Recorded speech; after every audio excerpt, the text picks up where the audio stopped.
siapa dengan sengaja dan dengan rencana terlebih dahulu merampas nyawa orang lain, diancam karena pembunuhan dengan rencana dengan pidana mati atau pidana penjara seumur hidup atau selama waktu tertentu paling lama 20 tahun.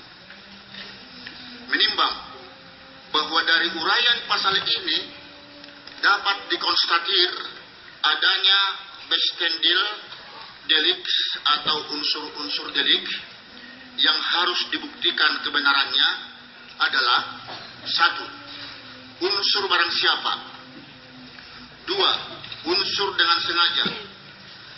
3. Direncanakan terlebih dahulu. 4. Merampas nyawa orang lain.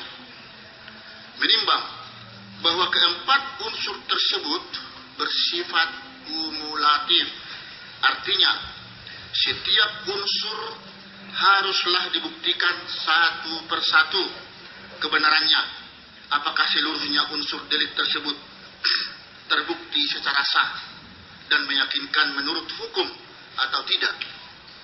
Jika salah satu saja unsur delik tidak terpenuhi, maka terdakwa haruslah dibebaskan atau dilepaskan dari tuntutan hukum. Menimbang bahwa untuk membuktikan unsur delik tersebut, majelis hakim akan membuktikan satu persatu berikut ini dengan mengkaitkannya dengan segala sesuatu yang terkait antara fakta hukum, pendapat ahli, peraturan hukum, dan keyakinan hakim. 1. Unsur barang siapa.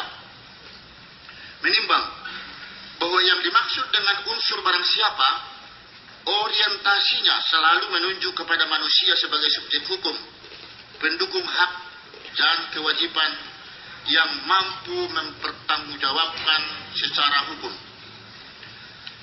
Setelah terdakwa dihadapkan di persidangan ini, secara yuridis memenuhi kriteria unsur tersebut di atas, yakni setelah dipertanyakan tentang identitas terdakwa oleh majelis hakim, ternyata terdakwa telah membenarkan identitasnya sesuai dalam surat dakwaan jaksa penuntut umum dan mengerti isi surat dakwaan yang telah dibacakan di depan persidangan ini.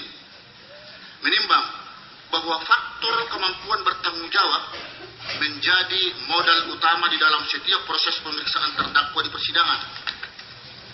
Jika tidak, maka terdakwa tidak akan dibebani pertanggungjawaban mengenai kesalahannya, yakni tidak bisa dipidana sesuai pasal 44 KUHP.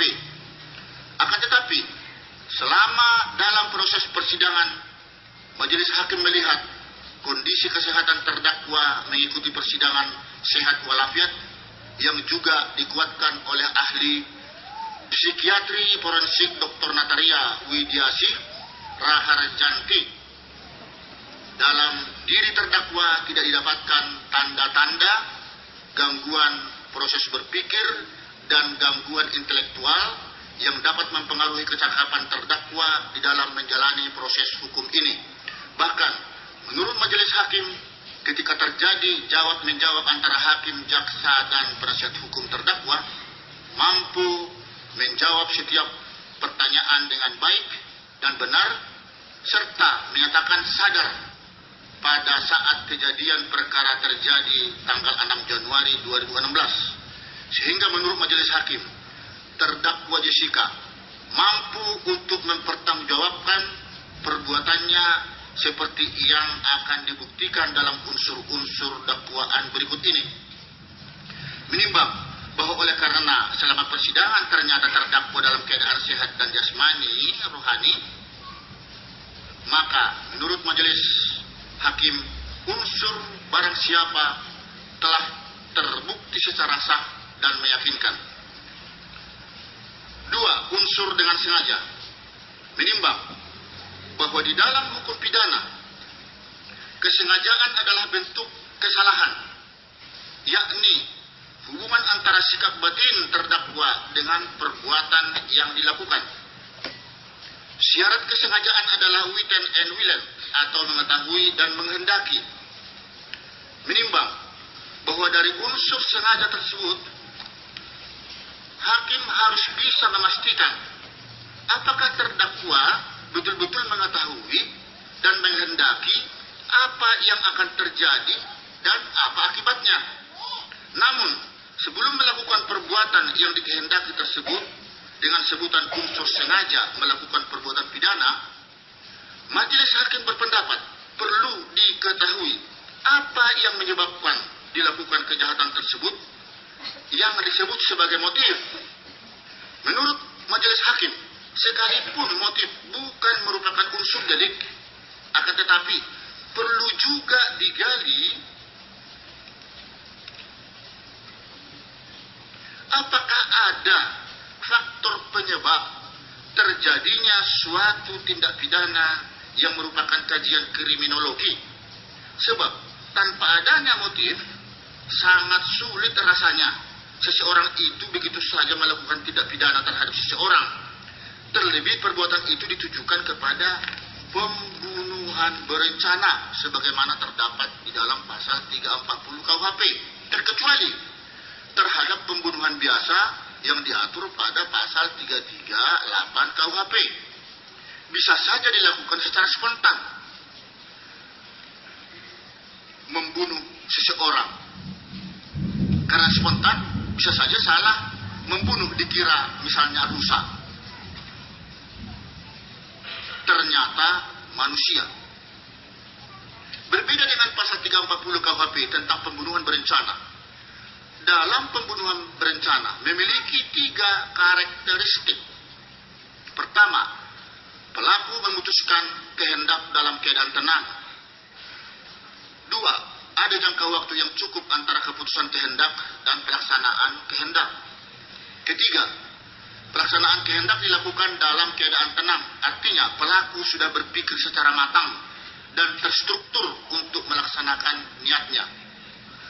Menimbang bahwa oleh karena terdakwa sebelum melakukan rencana dengan sengaja melakukan pembunuhan terhadap korban Mirna,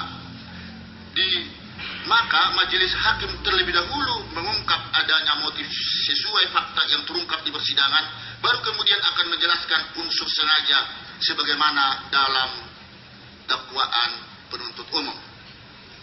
Menimbang bahwa dari hasil pemeriksaan sidang di pengadilan setelah diperiksa alat bukti, saksi-saksi, surat, keterangan terdakwa serta barang bukti, telah didapatkan serangkaian konstruksi hukum terjadinya peristiwa pidana tersebut didahului oleh adanya motif atau latar belakang terjadinya peristiwa pidana tersebut. Hal itu diketahui berdasarkan keterangan saksi Arif, suami korban, saksi Kristi, saksi Dermawan Salihin, orang tua korban, yang saling bersesuaian dengan keterangan terdakwa bahwa selama kurang lebih 8 bulan di tahun 2015, khususnya pada bulan November 2015, terdakwa mengalami depresi, suka mabuk-mabuk dengan minuman beralkohol tinggi, menabrak rumah panti jompo tanggal 22 Agustus 2015. Terdakwa juga berulang kali mengancam dan mencoba bunuh diri dan sempat dirawat di Rumah Sakit Royal Prince Alfred RSRPA pada tanggal 29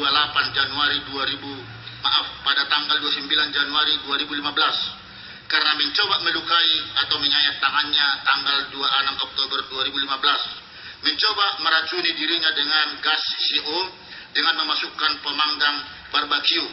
Saat itu saksi Kristi datang menjenguk Jessica dan mendengar Jessica ingin pulang dengan kata-kata, para bangsat di rumah sakit ini tidak mengizinkan pulang dan mereka memperlakukan saya seperti pembunuh. Seandainya saya ingin membunuh orang, maka saya tahu pasti caranya. Saya bisa mendapatkan pistol dan saya tahu dosis yang tepat. Kemudian tanggal 22 November 2015, kembali Jessica masuk ke rumah sakit yang sama